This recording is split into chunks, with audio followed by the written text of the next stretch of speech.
Faslun fi nawaqidil wudu. Kita masuk ke bab hal-hal yang membatalkan wudu. Ya, buka semuanya. Yang pertama apa di sini? Wa yuhibbul wudu ma kharaja minas sabilaini ghairal mali.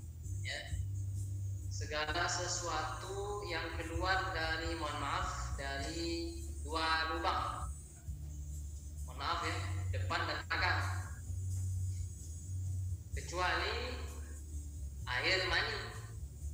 Nah, ini hal yang membatalkan wudu. Ada namanya kubul, ada namanya, mohon maaf, dubur. Ini bahasa fikihnya begitu. Kubul yang depan, dubur yang belakang. Ada hal yang keluar dari salah satu itu, maka wudunya batal. Tapi air mani nggak batal. Nah, di sini. Maka kemarin ada dibahas oleh Ustadz Afik, kalau orang mandi wajib, sebelum mandi dia berwudu, apakah boleh sholat? Ada pendapat yang membolehkan untuk sholat dengan wudu yang tadi. Dia ada pendapat yang mengatakan afdalnya wudu lagi, karena tadi wudunya itu untuk niatnya mandi kan, ya, untuk niat sholat. Ya, kita lanjutkan. Ini masih hal yang sering kita dengar ya, wa massu qubulil adami aw halqati duburihi bi batnil kaffi bila hailin. Ya. Meskipun ya yang keluar itu jarang terjadi. Misalnya cacing atau biji-bijian dan sebagainya. Nah, ini yang contoh yang tadi. Kita lanjut yang tadi, wa masukubulil adami au halqati dubunihi bi batnil kaffi bila hailin. Menyentuh ya. Menyentuh kubul. Kubul di sini berarti yang depan. Atau kubul ya, atau dubur yang belakang.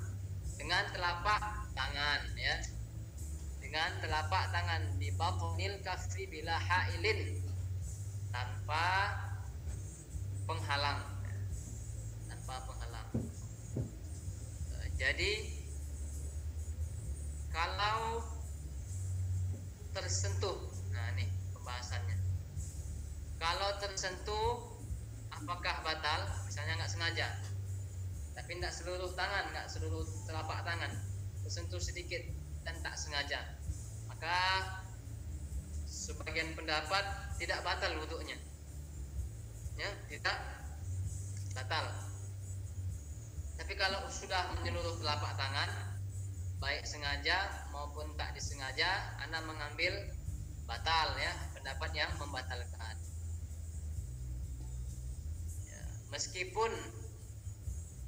Ya, meskipun kelamin yang dipotong, maaf ya, lepas dari pangkalnya, kecuali kolfah ya, kolfah atau kulub yang sudah dipotong seperti khitan atau yang dah disunat, dan batal menyentuh, mohon maaf ya, ini bahasa fikih, bizru wanita. Apa itu bizru nih?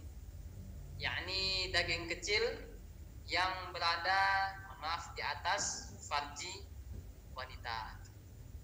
Nah, jadi batal. Hal ini membatalkan wudu.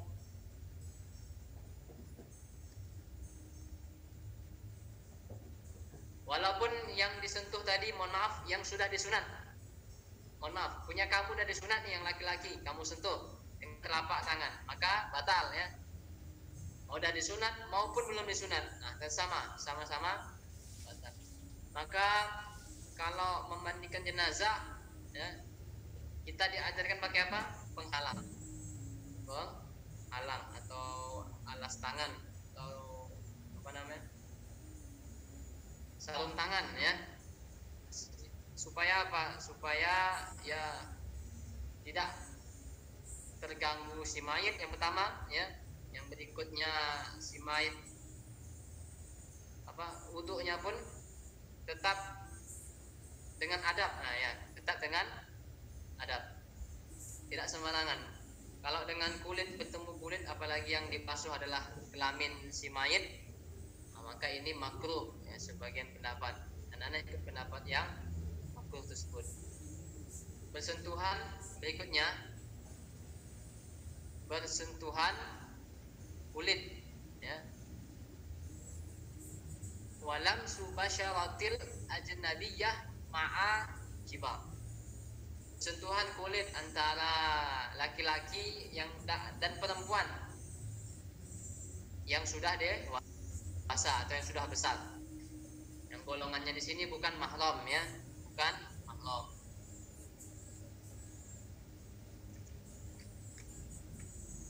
Ya, jadi usia berapa itu, Pak? Lebih kurang usia di atas 7 tahun, ya.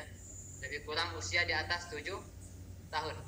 Karena dalam fikih Syafi'i, di dalam kitab Safinah itu kan 9 tahun awal permulaan yang perempuan haid atau awal permulaan baligh. Sempurnanya 15 tahun. Nah, jadi untuk ikhtiyat berhati-hatinya, kalau udah di atas 7 tahun maka batal. Fikih Syafi'i, ya, kita fokus ke fikih Syafi'i karena ini yang kita kaji adalah Sulamut Tauhid. Ya, maka batal. Adapun mazhab Imam Hambal tidak batal, tapi kita fokus ke Syafi'i saja. Nah, kalau salah satu seorang di antaranya baru berusia 6 tahun misal, 6 tahun nih, dan tanpa disertai syahwat, maka tidak batal. Nah, ini fikih Syafi'i ada begini. Tapi umur berapa? Umur 6 tahun, ya. Tapi kalau 7 tahun ke atas batal. Ya, oke. Yang berikutnya, wazawalul aql la naumu qa'idin mumakkinin maq'adah, ya. Hilang akal sebab gila atau mabuk. Nah, hilang akal sebab gila atau mabuk. Nah, perhatikan, namun tidak membatalkan wudu bila tidur sambil duduk. Bila tidur sambil duduk, yang berdiri kokoh, nah, dia duduk begini, pantatnya tidak bergerak. Kalau kemarin kita bahas di Safinah, yang masih menyentuh bumi, meskipun sambil bersandar tidur dengan duduk tersebut, nah, sambil bersandar, walaupun sambil bersandar begini, atau lagi dengan sholat Jumat begini, tapi masih kokoh, mohon maaf, pantatnya terduduk, nah gitu, yang tidak memungkinkan angin keluar dari lubang duburnya, ya. Nah, ini dah kita bahas kemarin di Safinah, juga sudah kita bahas.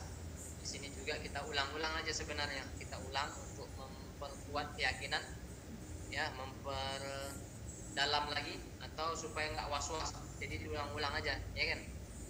Diulang-ulang supaya makin mantap, semakin jos. Semoga yang lain tetap fokus. Nah, di Facebook dah ramai lumayan, di TikTok belum ramai karena TikTok anak kena pelanggaran. Jadi sepi bawaannya, mau posting aja sepi. Itu kalau kena pelanggaran. Awal kena pelanggarannya karena posting Palestina. Semenjak itu lah kacau sudah. Pantas anda berpikir terkadang artis-artis ini nggak mau dia ngambil resiko kan, kena pelanggaran akunnya hilang endorse. Nah, jadi mereka cari aman atau memihak kepada yang punya kuasa terhadap aplikasi tersebut. Nah, kita nggak tahu siapa. Ya, kalau kita nih penyampai kebenaran, ya kena pelanggaran masih kecil, ya. Masih akun doang yang kena pelanggaran. Kita ya masih santai. Nah, jadi teruskan saja. Walaupun akun kita kena pelanggaran, nggak berfungsi lagi akun tuh, buat lagi. Apa susahnya? Susah, Pak, nyari followers, upload lagi susah. Paket tak ada, Pak, pinjam wifi tetangga.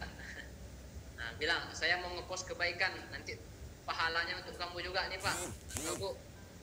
Saya post kebaikan, post ceramah, post dakwah, nah, nanti kan ibu juga yang dapat pahalanya. Saya pakai wifi ibu, pahala jariah, insya Allah amal jariah. Nah kan enak. Anda juga pakai wifi tetangga kadang ngepost kan yang besar, misalnya di YouTube dulu masa-masa pas di YouTube, ke tetangga saya ngambil wifi-nya, saya ngambil apa, minta wifi saya bilang, nah diisikannya lah, dikasih izin. Ya oke, kita sambung yang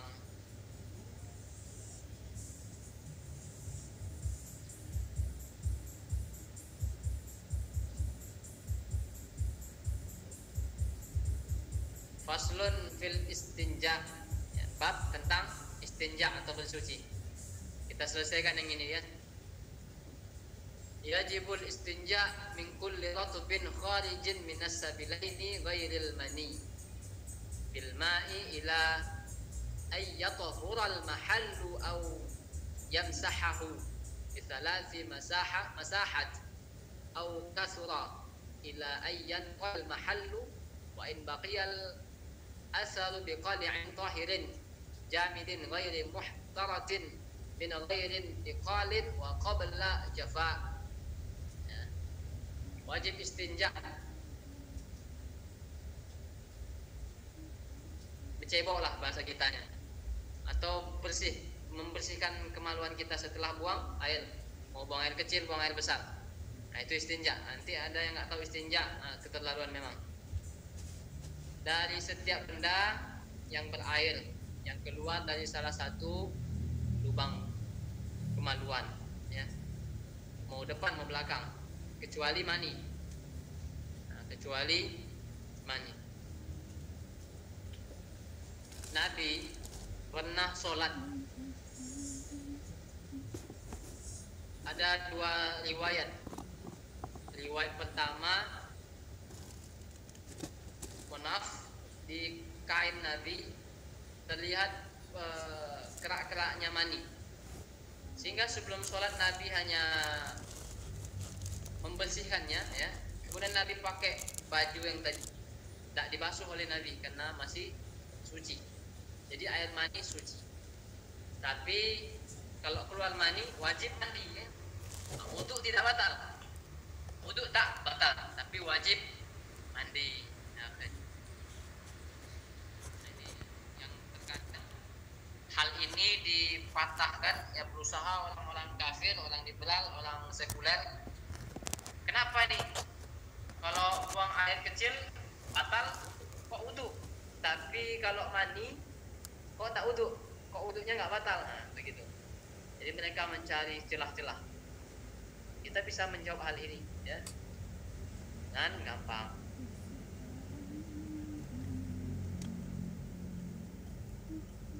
Ya, kita membersihkannya dengan air sampai bersih di sekitar kemaluan tersebut.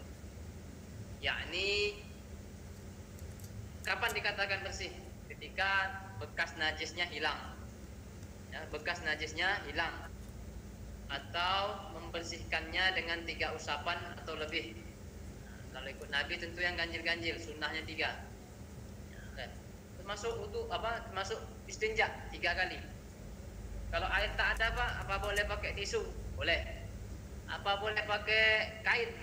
Boleh. Selain itu Pak, boleh. Selagi benda yang kita pakai bersuci juga suci dan sifatnya keras dan bisa menyerap. Kalau batu nggak bisa menyerap Pak, tapi ada sifatnya keras. Nah, jadi bisa, ya, bisa beristinja dengan batu. Sampai sampai kemaluan tersebut bersih, meskipun yang masih berbekas atau dengan menggunakan suatu benda yang suci dan keras tapi tidak dimuliakan, ya. Apa contohnya? Makanan tak ada, tak diperkenankan, ya. Kertas tulisan, kertas yang ada tulisan, atau sebagian hal yang dapat menyusut hilangkan zat najis tanpa memindahkan najisnya yang belum. Nah,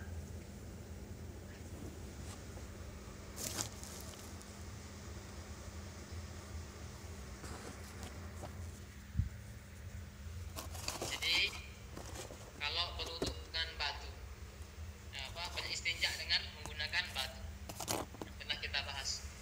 Ana bahas sedikit, ulang sedikit saja. Menggunakan batu dengan jumlah yang ganjil. Nah, ini sunnah yang pertama. Berapa, Pak? 3 boleh, 5 boleh, atau 6 boleh, Pak? Boleh. Tapi kalau mau ikut sunnah Nabi, ganjil lah sudah. Batu kecil mana ukuran batunya, Pak? Minimal segenggam tangan, ya. Segenggam kepala tangan. Nah, inilah hampir. Kalau kecil kali gimana, Pak? Khawatir tangan kita yang kena najisnya. Kalau tangan sudah kena najisnya gimana? Nah, was-was yang ada nanti. Was-was, alah, ibadah pun was-was. Nanti tanganku kena najis nggak tadi ya? Kenapa disuruh pakai batu yang lebih agak besar? Supaya tangan pun agak tidak terkena daripada area-area tempat kotoran tersebut keluar. Nah, begitu. Itu yang pertama ya. Kedua, batunya suci. Yang berikutnya tidak basah. Nah, ya. Tidak basah. Jadi lebih dianjurkan dengan menggunakan batu yang kering ya. Maka ada salah satu kaidah, basah dengan basah tak sah. Nah, contoh kayak fatwa kucing ya. Kucing kalau basah dalam fikih Syafi'i najis dia. Nah, najis. Jadi tidak bisa disentuh. Walaupun dah najis, terpaksa kita cuci karena basah ketemu kering atau basah ketemu basah. Nah, sama halnya seperti dengan batu, mesti cari batu yang kering. Dan bisa membersihkan area tempat keluarnya kotoran. Nah, ini yang penting. Jangan cari batu yang kecil atau batu yang tak beraturan, abstrak bentuknya ya. Atau batu yang paling besar kamu cari. Mana kamu mau megangnya? Batu sebesar ini. Nah, ini lawak memang kamu. Batu sebesar ini diapakannya? Nah, dia mau menghibur diri sambil buang air aja mungkin itu. Kan lumayan dapat candaan, tertawa walaupun hidup di akhir zaman yang penuh dengan musibah dan ujian. Tapi dia tetap santai kan. Buang air pun bisa dia dengan ketawa gitu. Anda punya teman buang air, ya kedengaran ketawanya dari luar. Sambil buang air ketawa dia kamar mandi dia. Apa? Sambil sikat gigi. Sambil sikat gigi. Nah, itu nggak kepikir lah. Kayaknya entah terdesak dia, entah keburu-buru. Jadi untuk menghemat waktu dia buang air besar, sambil sikat gigi. HP di kirinya. Nah, kan dahsyat sekali itu. Berapa pulau dilangkauinya sudah.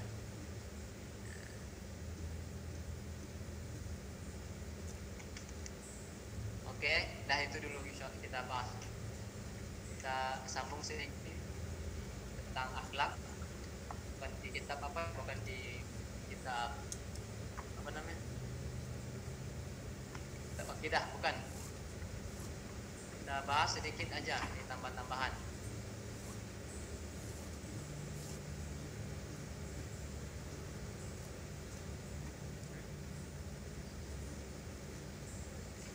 Untuk masalah khuf belum kita bahas. Mana belum sempat tolak. Nah, ini sedikit aja. Karena ini masa-masa darurat. Masa-masa darurat akhlak ya.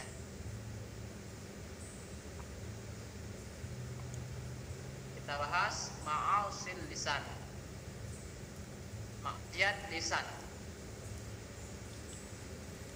Wa ma'asil lisan katsirah, maksiat lisan banyak sekali ya, ini perkataan Al-Habib Al-Alim Ahmad bin Zaid Al-Habsyi ya. Maksiat lisan sangat banyak kata beliau. Di antaranya mislul gibah, misalnya gibah. Nanti kita sangat gampang dapat gibah ini, sangat gampang teman-teman. Ya, dimanapun berada ya, di TikTok, di Facebook, di Google Meet, sangat gampang. Termasuklah mungkin saya pribadi. Makanya kita bukan gibah ini bukan di lingkungan RT kita saja, bukan di lingkungan perumahan kita saja, bukan di lingkungan tempat tinggal kita saja. HP juga bisa bergibah. HP juga bisa bergibah. Tengok postingan apa namanya, lambe tulah. Nah itu kan gosip semua isinya. Bah, akhirnya apa? Lisan berucap secara spontan. Alah, bercerai lagi nih. Alah, begini lagi nih. Alah, begini. Gibah. Atau paslon. Kita boleh milih paslon mana saja. Nah, boleh milih paslon mana saja. Kamu bangga-banggain boleh, tanpa menjatuhkan paslon yang lain. Ini capres atau cawapres. Ini kan masa depan ini kan. Ada mungkin masih bertayang ini, tayangan debat, Anda tak tahu. Ya, barangkali, tapi kita lebih memilih ngaji. Ya. Banyak. Kalau pilih-pilihan silahkan. Anda juga ada menetapkan pilihan, bahkan Anda posting kan? Posting, jangan bilang Anda dibayar, tak dibayar Anda nih. Sama sekali tak dibayar. Ada kemarin sampai sekitar 4 juta untuk tayangannya. Anda hapus ujung-ujungnya, kena berkelahi orang di komentar. Ya, menimbulkan mudarat karena postingan Anda, ya Anda hapus saja sudah. Karena berkelahi banyak orang di situ. Kemudian untuk meyakinkan orang, ini penting dalam memilih pemimpin. Tanpa harus menjatuhkan yang utama, kemudian tanpa harus ada gibah sana sini ya. Aib, setiap kita punya aib. Ya, setiap kita punya aib. Tampakkan saja prestasi-prestasi orang yang kamu dukung, paslon yang kamu dukung. Dah begitu saja. Nah, begitu saja lebih baik ya. Wahya dzikruka akhakal muslim bima yakrahu wa in kunta shadiqan. Nah, yang berikutnya ini apa? Apa maksudnya ghibah ini? Dikatakan beliau, saat engkau menceritakan kekurangan saudaramu. Nah, ini yang dimaksud ghibah. Terutama sesama muslim. Ya, akhakal muslim, saudaramu seiman, saudaramu semuslim. Sesuatu yang dia tidak menyukainya. Nah, jika itu diceritakan, walaupun apa yang kau ucapkan benar, nah, ini ghibah. Ini ghibah. Anak khawatir sebenarnya teman-teman. Kalian sering curhat, anak MBA ada yang curhat, atau di luar majelis-majelis Baitul Ahmad juga ada yang curhat melalui chat DM. Yang cemas tuh bukan mereka saja, anak juga cemas. Karena banyak cerita aib orang yang kita jaga kan, yang mesti kita jaga, yang kita nggak bocorkan. Seberapa banyak orang kadang nanya, wah kalau keceplosan gawat memang, tapi Allah jaga. Ya, yang anak khawatirkan cerita mereka terjadi sama anak, itu anak khawatirkan. Waliyadzubillah, na'udzubillah. Maka kita tetap berlindung kepada Allah dari fitnah-fitnah tersebut. Anak takut kalau kalian sehat begitu, anak takut. Apa? Berarti bapak nggak kuat iman. Setiap kita berpotensi melakukan hal yang demikian. Apapun itu, minum mabuk. Apakah ada yang menjamin besok kita selamat? Nggak minum khamar, ya? Nggak minum minuman keras. Atau ada yang menjamin kita besok wafat husnul khotimah? Atau ada yang menjamin kita besok ini masih dalam keadaan beriman? Bisa jadi hari ini kita, pagi besok kita masih beriman, wa yumshi kafiran, petang atau sorenya bisa jadi kita sudah kafir. Nauzubillah ya. Yusbihul mu'minan wa yumshi kafiran. Paginya beriman, petangnya kafir. Tak ada yang bisa menjamin kita. Nah, maka nggak bisa, harus kita jaga baik-baik aib orang. Orang nggak suka itu disampaikan, maka berusaha kita jaga. Berat, jaga aib berat. Maka ada satu sahabat yang Nabi menceritakan kisahnya pribadi Nabi kepada sahabat ini. Hatta sekarang pun nggak ada yang tahu sampai Abu Bakar, sampai Sayyidina Umar, ya, Sayyidina Ali, Sayyidina Utsman bertanya, apa rahasia Rasulullah yang pernah disampaikan kepadamu? Nabi berpesan kepadaku, aku tak boleh menyampaikannya. Begitu begitu kuat dia menjaga amanah Nabi Shallallahu Alaihi Wasallam. Nah, ini berat teman-teman, ya, mesti jaga lisan gibah. Hari ini bukan cuma lisan yang bergibah, ketika tangan pun bisa bergibah. Kamu mengerti ala mencerai dia,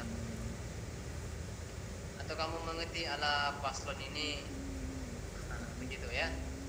Lisan bergibah, jari pun bergibah ternyata sekarang. Nah, hati-hati memang. Jangan sampai lisan kita merasa nggak bergibah. Oh, ternyata jari kita penuh gibah. Nah, memakan bangkai saudara kita sendiri. Nah, kalau mau nengok simulasi tonton siksa neraka. Ada di situ orang yang bergibah makan daging bangkai saudaranya sendiri. Itu simulasi aja itu. Yang berikutnya apa? Wan namimah. Ya, mengadu domba. Ana beberapa kali melihat orang, ya, sifatnya memang mengadu domba, tapi dia nggak sadar dia pengadu domba. Bayangkan itu. Sifatnya namimah, tapi dia nggak sadar dia pengadu domba. Duduk di sini dia sampaikan keburukan kawannya yang nggak hadir di situ. Nanti duduk di kedai lain, ya, atau di tempat nongkrong lain, disampaikannya pula aib kawannya yang lain yang nggak datang di situ. Nah, sehingga apa? Saling membenci lah sesama mereka. Nah, saling membenci. Bertemu mereka yang digibah-gibah, diadu dombanya tadi. Akhirnya apa? Berkelahi. Ya, berkelahi. Ya, begitulah dampak daripada orang yang nggak menyadari bahwa dia itu sudah namimah, mengadu domba. Ini gawat. Maka amankan lisan ini, nggak menghina orang, menjelekkan orang di hadapan orang lain. Walau kamu tahu 1000 aib dia, tapi kamu nggak berani tuh menceritakan satu dari banyaknya aib dia itu, nggak berani kamu. Anak-anak pribadi sudah merasakan, teman-teman. Anak tak sadar, ya, kita nggak sadar ceritakan orang lain, besoknya langsung dibalas. Apa yang kita ceritakan langsung balik ke anak, langsung balik total, ya, cash, nggak tunggu lama Allah balas.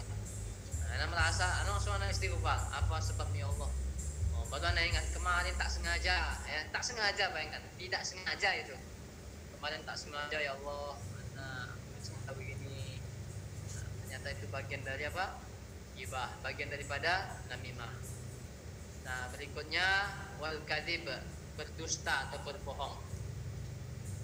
Berdusta. Anak selalu doa. Anak punya satu doa yang mungkin anak sampaikan di sini. Salah satu doa anak itu, ya Rabb, jadikan hambamu yang jujur, bahkan orang yang paling jujur. Anak itu doa anak itu, ya, karena bakal zaman kita ke depannya bakal banyak orang yang susah jujur. Karena berusaha doa satu, anak amalkan doa-doa yang begitu tuh. Ya Rabb, jadikan hamba yang jujur, ya, iman hamba jujur kepadamu, tak berdusta kepadamu. Allahumma nas'aluka imanan kamila, ya, wa nas'aluka imanan kamila. Allahumma inna nas'aluka ilman nafi'a wa nas'aluka qalban khashi'a wa nas'aluka yaqinan shadiqan. Nah, keyakinan yang jujur kepadamu, ya Allah. Kita minta keyakinan yang jujur. Jujur nggak kita nih? Yakin nggak kita kepada Allah, ya? Yakin nggak kita kepada Rasulullah dengan jujur? Apakah dengan manipulasi atau manipulatif hati kita nih? Jadi jujur bukan cuma sekedar lisan, tapi dengan keyakinan, ya. Ini banyak makna jujur di sini, banyak sekali. Karena kita bahas lisan, ya, maka jujur secara lisan. Berusaha jujur secara lisan. Ya, hatta perkara terkecil sekalipun belajar untuk jujur. Kemudian yang paling parah ini juga wasyatmi, ya, mencemarkan nama baik orang lain. Mencemari nama baik orang lain. Hati-hati. Nah, jadi sekali lagi anak sampaikan, kamu tahu 1000 aib tetanggamu, kamu jaga 1000 aibnya, 1000 aib kamu dijaga oleh Allah. Bukan cuma di dunia, tapi nanti di akhirat Allah tetap jaga. Yang harusnya tayang-tayangan kita di bioskop ya dibuat layar oleh Allah, ini bahasa kita saja supaya mudah memahami, dipertontonkan oleh seluruh makhluk ya, di seluruh makhluk Allah pertontonkan, tapi Allah nggak luput dari catatannya. Kita ya, ternyata kita pernah menjaga aib saudaramu ya, menjaga aib saudaramu sampai kamu dipaksa pun kamu tetap jaga. Kalau bukan di pengadilan ya, kamu masih menjaga, kamu udah dipaksa kamu jaga, akhirnya apa? Allah yang kamu jaga satu aib, ternyata tayangan yang harusnya tadi Allah tayangkan di hadapan seluruh makhluk Allah tutup, gak jadi Allah tayangkan. Nah begitu malunya kita nanti di akhirat. Semua tayangan-tayangan kita ya, dalam kesendirian kita, dalam keramaian kita, dalam postingan kita, dalam hati kita berbisik, dalam kehidupan kita, bahkan dalam ibadah kita sekalipun ditayangkan semua. Gak luput sedikit pencatatan Allah dan catatan malaikat. Cuman bedanya malaikat cuman bisa yang zahir, Allah yang tak kasyaf apa? Yang zahir maupun yang batin itu Allah mampu melihat segala hal ya, mau dia zahir mau dia batin Allah mampu. Maka kita heran nengok manusia hari ini, kok bisa yang belum kenal lama udah menjelek-jelekkan ya, belum kenal lama nih tapi dijelek-jelekkannya saudaranya, dicemarkannya nama baik saudaranya. Ini sering terjadi memang, termasuk anak sama Ustadz Abi ya. Dulu anak kira beliau ini agak lain, agak mereng lah ya. Nah, ternyata kalau anak kenal beliau ya, luar biasa adanya, akhlak beliau luar biasa ya. Nggak bisa sampaikan banyak tentang beliau, tapi anak akui akhlak beliau luar biasa. Yang tadinya kita kenal hanya sekedar apa, sosial media saja, tapi hari ini kemarin anak bertemu langsung dengan beliau, bercerita lama ya, bukan sejam 2 jam 3 jam lebih, nggak cuma sekali 2 kali itu, nah, bahkan 3 kali lebih juga bertemunya, bercerita seputar ilmu ya, seputar pengalaman pahit hidup ya. Nah, akhirnya itulah harus kita kenal dulu orang, minimal safar 3 hari bersamanya baru bisa kita menilai dia. Kalau nampak keburukannya ya wes simpan, kalau tak nampak alhamdulillah ambil baiknya. Dan kita bukan safar bukan untuk mencari kesalahan orang, tapi ingin mencari kebaikan-kebaikan yang tersembunyi di setiap umatnya Nabi Muhammad sallallahu alaihi wasallam. Ya, berikutnya apa? Wasabbah, mencaci maki. Nah, mencaci maki, jangan mencaci maki ya. Jadi ini masa-masa rawan nih ya, masa-masa rawan. Tapi alhamdulillah anak walaupun paslon 1 anak dukung, nggak ada yang ngomen-ngomen. Udah ada, sejauh ini nggak ada, berarti anak aman kan? Nah, sudah mengamalkan ini rasanya ya kan begitu. Nah, rasanya begitu ya kan. Anak posting Pak Anies, nggak ada yang asli, nggak ada yang bantah, karena anak nggak menjelekkan paslon yang lain, sekedar posting ya, posting aja begitu. Mau di Facebook anak posting aman, di TikTok anak posting juga aman, di Instagram anak posting pun aman. Nah ini, jadi anak merasa ya semoga anak mengamalkan ini sudah, jadi tidak ada hujat menghujat di situ. Nah ini yang paling parah juga nih, melaknat orang lain. Nah, melaknat orang lain, jangan melaknat orang lain. Semoga terkutuklah engkau yang menjelekkan namaku. Nah, jangan. Ana ulang bahasanya. Semoga Allah mengutukmu karena sudah menyebarkan aibmu. Enggak. Nabi melaknat orang yang melaknat. Dah. Allah melaknat orang yang melaknat. Jangan sampai, kecuali orang yang layak untuk dilaknat. Mana dia? Zionis yang di Israel, maka disebut Zionis laknatullah alaih, semoga Allah melaknatnya ya. Laknatullah alaihim, semoga Allah melaknat mereka, itu boleh. Boleh. Tapi kalau kamu saudara seiman seislam di MBA misalnya, berkelahi kamu di grup, semoga Allah mengutukmu. Jangan. Ini bukan ajaran salafus soleh kita. Bukan ajaran guru-guru kita. Bukan ajaran daripada ulama, daripada jalur-jalur kita, bukan.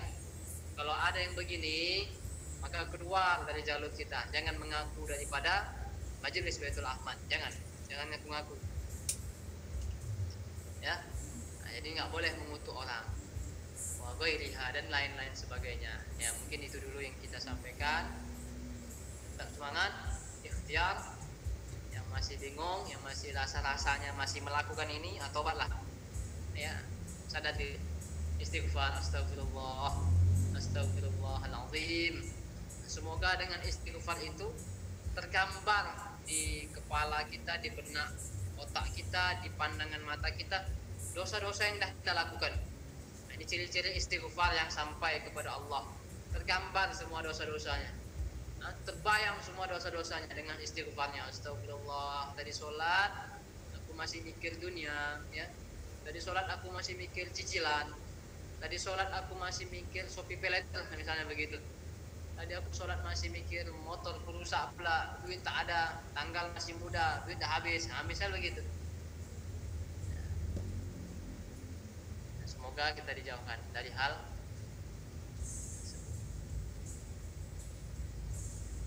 Allahu Akbar. Nah, baru anak bilang, langsung anak TikTok anak kena pelanggaran. Jadi tidak boleh nyebut paslon di sini kayaknya. Asli. Akses live di apa nih? Dihapus gitu. Apa kena pelanggarannya? Lawak nih memang. Pak. Hah? Apa Pak? Gimana? Tadi Bapak bilang gimana Pak? Nabi mengatakan Allah akan melaknat orang yang suka melaknatmu, gitu kan? Ya.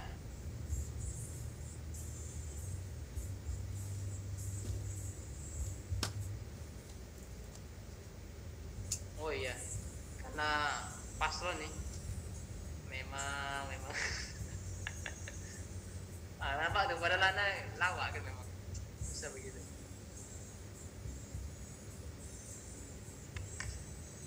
Dah, anak jawab kemarin Bu Mutawatiun ya, tanya seputar haid. Kalau haid kita berhenti setelah asar, apakah kita wajib sholat asar Pak? Atau wajib pula mengqadha zuhur? Nah ini sebagian besar dapat ulama dari kalangan Syafi'iyah yang anda pelajari, kalau haid berhenti di waktu asar, ya, asarnya sholat ya wajib. Kemudian untuk bab kehati-hatian atau ikhtiyat, maka zuhurnya diqadha. Ya, zuhurnya diqadha. Pak, kalau nggak mengqadha boleh, ada pendapat demikian. Tapi kami ngambil pendapat yang pertama tadi. Begitu juga dengan waktu maghrib isya. Berhenti haid di pukul sekarang lah, pukul berapa nih? Kalau di sini 21:10, pukul 9:10 waktu Indonesia Barat ya. Anda kan dah selesai zuhur, dah selesai zuhur pula, dah selesai isya. Nah, nanti dipotong pula gitu. Selesai isya, maka kita wajib sholat isya nih. Kemudian untuk ikhtiyat, berhati-hati qadha sholat maghribnya tadi. Nah, qadha sholat maghribnya tadi. Begitu juga dengan sholat subuh. Selesai di waktu subuh haidnya, lakukan sholat subuhnya, kemudian qadha waktu isyanya. Begitu pendapat yang kami ambil begini. Nah, maka kenapa anak kemarin bilang yang Bu Tawatiun kirim tidak semuanya benar, karena ada pendapat lain ya, tak perlu qadha begitu, karena orang haid tidak dikenai sholat dan tak perlu mengqadha sholat. Nah begitu ya. Dah, ada lagi? Ada pertanyaan tuh Pak, dibacakan apa? Ya boleh, sebentar ini.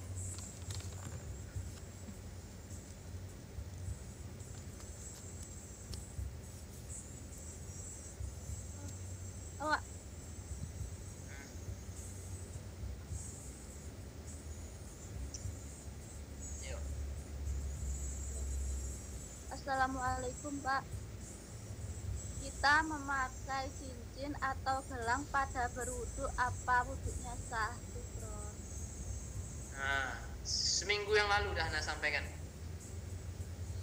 Ya, atau nggak apa-apa, kita ulang. Gelang pakai cincin. Sah wudunya. Tapi bagaimana wudunya, Pak? Dah. Nah, kalau gelang kan aman, masih longgar, masih kena air. Selagi dia basah, sah. Cincinnya gimana, Pak? Naik turunkan atau dibuka kalau mau lebih aman, lebih afdol. Nah, kalau masih begini, ya naik turunkan saja. Yang penting terkena air. Jangan sampai tak kena air, sampai ke siku ya. Siku-siku tangan. Gampang. Udah, lanjut. Assalamualaikum. Kalau bersentuhan antara kulit laki-laki dan perempuan yang perempuan bukan mahram, setelah wudu nggak boleh, Pak. Tapi ada pendapat boleh bersentuhan setelah wudu, Pak. Syukron.